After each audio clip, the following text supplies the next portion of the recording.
ఉండే అది రాదంటున్నాడు. రానప్పుడు వదిలేసారా? వచ్చిన దానికి నువ్వు చూసుకోరా అది. అది అప్పుడప్పుడు చదువుకోవాలంటే ఏడవుతుంది చెప్పు? ఒక నెలలో వచ్చే సబ్జెక్ట్ అది.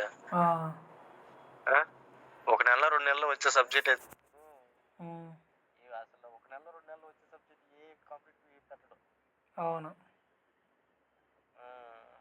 నేను దీన్ని చదువుకోరా, దీన్ని మంచి చదువుకో, మంచిగా వాడు లాస్ట్గా 20 రోజులు ఉన్నా కూడా నాది దాని ఎగ్జామ్ రాస్తూనే చదువుతూనే ఉన్నాడు. ఈ ఎగ్జామ్ ఉంది కూడా.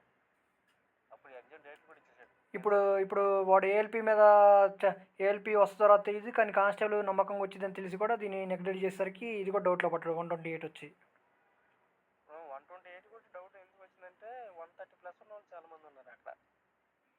అదేలే. ఓపెన్ కటాప్ ఎంత పెడతాడో అర్థం కాల. ఓపెన్ కటాప్ పెట్టి ఉంటుంది వీళ్ళకి ఇచ్చేదే రాదన్నది.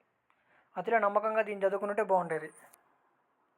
నేను అదే చెప్పింది. నేను ముందే చెప్పాను కదా, చదువుకోరా దీనే చదువుకో. ఆ డేటా చదువుకుంటాం అయితే ఇంకా మంచి మార్కులు వచ్చేవాడికి. ఇంకా నమ్మకం నీలాగా నమ్మకంగా వచ్చేది వాడికి కూడా. అదే నేను చెప్తేనే వినలేదు.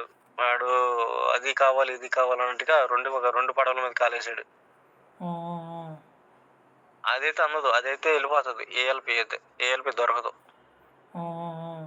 ఒకవేళ ఈ ఎగ్జామ్ పాస్ అయినా కానీ ఇంకో టెస్ట్ ఉంటుందంట, అది పోతుందంట. ఇప్పుడు ఆల్రెడీ ఉందిరా, వాళ్ళకి డేట్లు ఇచ్చింది. ఇప్పుడు సిబిటి 3 డేట్లు ఇచ్చిండు. మరి సిబిటి 3 వాడు రాత్తండో రాయట్లే చెప్పలేను నువ్వు ఇంకా.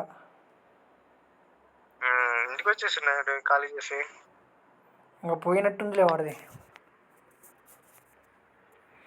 ఆల్రెడీ. నేను అనుకుంటున్నా 128కి సివిల్ రావచ్చేమో, మాకైతే నమ్మకం ఉంది వచ్చిందని అని నేను అనుకుంటున్నాను.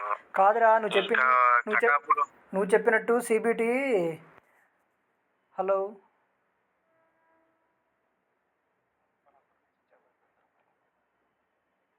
ఓకే మరి బాయ్.